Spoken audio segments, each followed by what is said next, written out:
Sempat meredup, kasus pembunuhan Vina dan Eki di Cirebon, Jawa Barat kembali mencuat pasca ditolaknya peninjauan kembali 7 terpidana oleh Mahkamah Agung. Putusan ini pun menimbulkan sejumlah kekecewaan dan kontroversi. Keluarga para terpidana berderai air mata memohon keadilan, sementara pihak sebaliknya merasa inilah keadilan yang sebenarnya. Lantas seperti apa langkah selanjutnya? Apakah ini akan menjadi akhir kisah kasus kematian Vina dan Eki? Bersama saya Davi Pratama. Pemirsa, inilah The Prime Show selengkapnya. Pada hari Senin tanggal 16 Desember 2024 dengan putusan yang pada pokoknya menolak permohonan peninjauan kembali para terpidana.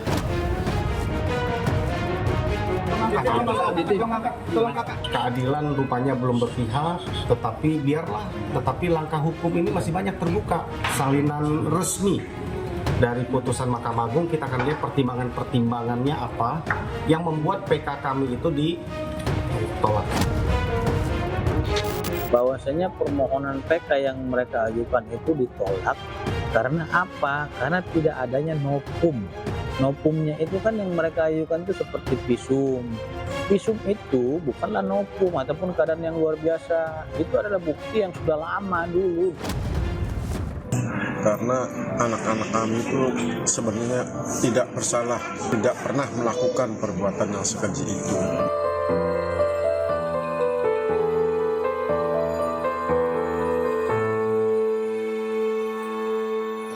Kami tetap masih semangat kok untuk berjuang bagi mereka.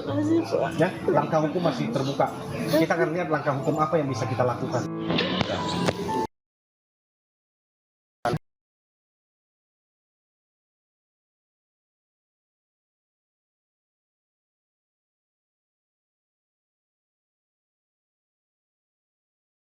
Nanti kami hari ini kami akan ke lapas. Ya, kami sudah maksimal berjuang.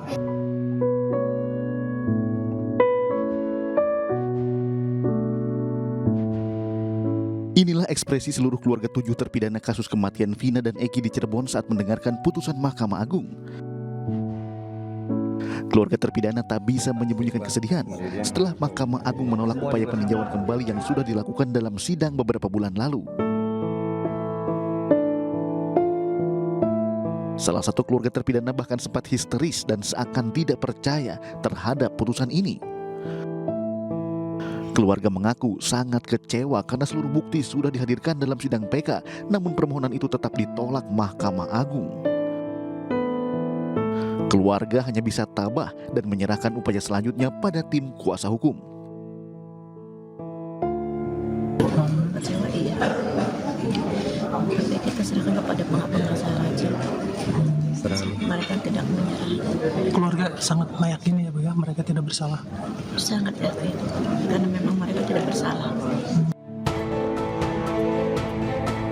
Pasca putusan, tim kuasa hukum para terpidana juga akan langsung ke lapas untuk menjenguk para terpidana. Sekarang kami mau ke lapas. Menguatkan mereka ya. Keluarga sudah, mereka kan kami perlu temuin mereka, kami perlu jelaskan supaya bahwa ini bukan sesuatu, bahwa ini bukan kiamat buat mereka. Ya, bagi masyarakat Indonesia ini menurut kami ini tragedi hukum ya, ini pembelajaran yang cukup mahal. Kami sudah berjuang, kami sudah menghadirkan fakta untuk kita pelajari bersama, tetapi majelis berpendapat lain. Kita hormati apa yang sudah menjadi keputusan majelis Hakim Agung. Pihak keluarga dan tim kuasa hukum berharap masih ada harapan untuk membebaskan para terpidana dari vonis penjara seumur hidup yang tengah dijalani. Dan pemirsa, untuk membahasnya sudah bergabung bersama kami di studio Ibu Aminah, keluarga terpidana Suprianto, dan Ibu Yunani, keluarga terpidana Eka Sandi. Selamat malam Ibu Aminah, Ibu Yunani, apa kabar? Selamat malam. Baik ya? Baik. Juga sudah bergabung bersama kami Ibu Titin Prialianti, pendamping keluarga terpidana kasus Vina Cirebon. Selamat malam juga Ibu Titin. Selamat malam. Apa kabar? Baik, alhamdulillah. Baik ya. Alhamdulillah, selama ini mendampingi keluarga dari para terpidana, luar biasa sekali perjalanannya. Pertama saya ingin ke Ibu Aminah. Ibu Aminah, tadi kita lihat dalam tayangan sebelumnya Ibu begitu histeris, begitu emosional ketika mendengarkan putusan dari Mahkamah Agung. Pada saat itu apa yang Ibu rasakan?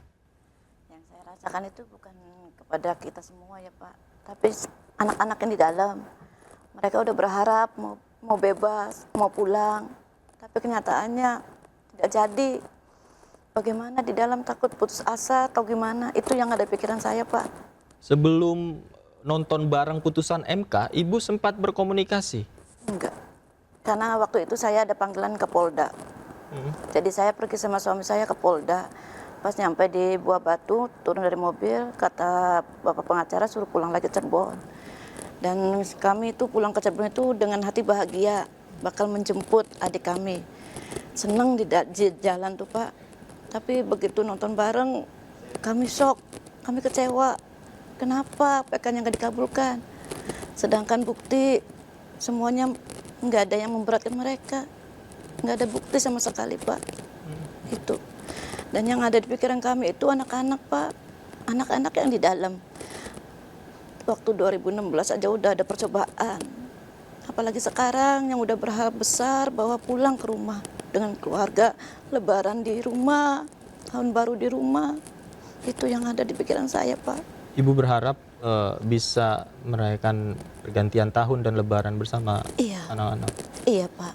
Itu karena kan katanya PK itu 90 hari. Jadi kami menghitung tiap hari, tiap dina, tiap minggu. Hitung, Pak, bahwa anak-anak akan pulang. Lebaran kumpul bareng kita semua sama keluarga. Itu aja, Pak. Apa kemarin yang menjadi kekhawatiran Ibu setelah mendengarkan putusan MA? Kekhawatiran saya yaitu anak-anak putus asa. Dan takutnya Papa nggak ada jalan lain. Tapi alhamdulillah Pak Radi tetap menyemangati kami, menenangkan kami dan anak-anak di lapas. Dan Pak Radi juga akan berjuang demi keadilan mereka yang tidak bersalah. Setelah pembacaan putusan MA, Ibu berkomunikasi? Saya ikut ke lapas sama Bapak pengacara. Ikut ke lapas? Iya. Walaupun Bapak pengacara melarang karena takut ada air mata yang pada jatuh, nggak karuan, tapi saya maksa. Apa yang Ibu katakan pada Supriyanto? Saya menenangkan mereka. Ini belum kiamat. Kalian itu orang-orang pilihan dari Allah yang dipilih. Kalian orang-orang kuat. Jangan putus asa. Insya Allah, kalau memang kalian tidak bersalah, pasti akan ada jalan yang lain. Itu yang saya semangatin, Pak. Reaksi teman-teman? Nangis semua, Pak, anak-anak.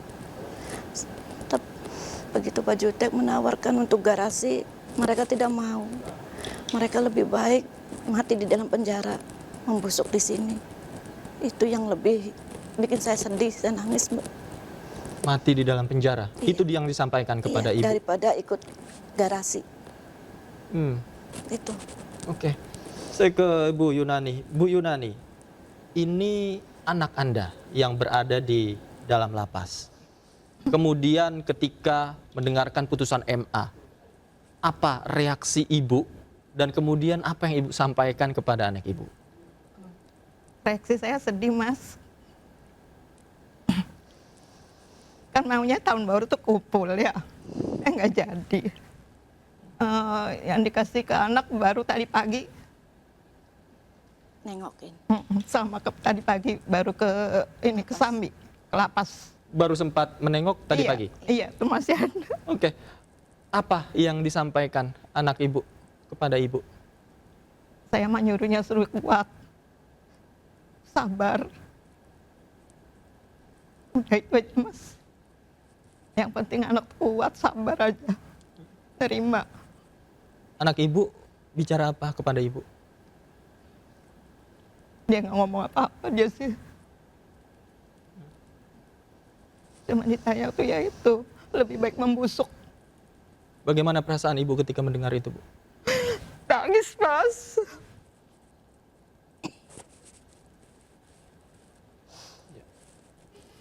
Kami paham, Bu Yunani, Bu Aminah, bahwa perasaan keluarga, apalagi ketika anggota keluarganya berada di dalam sel untuk jangka waktu yang lama, ini berat sekali.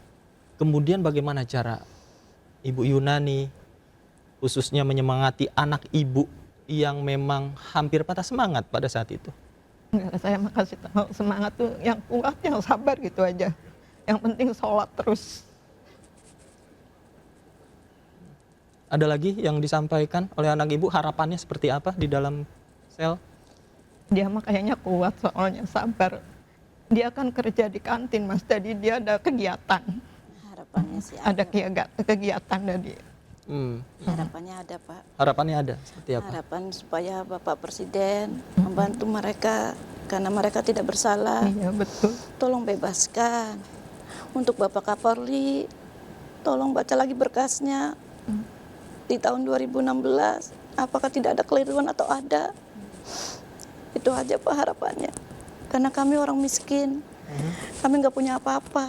Tanpa Pak Radi, kami tidak bisa apa-apa Pak.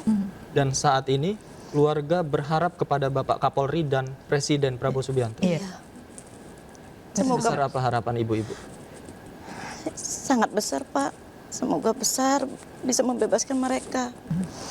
Karena seumur hidup itu gimana ya Pak? Sekarang 9 tahun aja udah terasa lama banget. Apalagi seumur hidup Pak.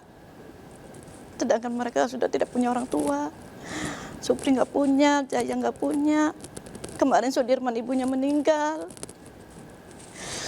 Jadi kami minta ke Bapak Presiden, Bapak Kapolri, bantu kami.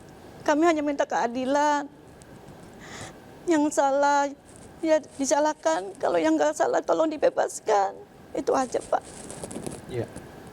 Itu menjadi harapan, pasti harapan keluarga, kemudian juga banyak suara-suara di masyarakat juga yang memiliki harapan yang sama dengan para keluarga terpidana. Saya ke Bu Titin. Bu Titin, Anda mendampingi keluarga sudah sangat lama.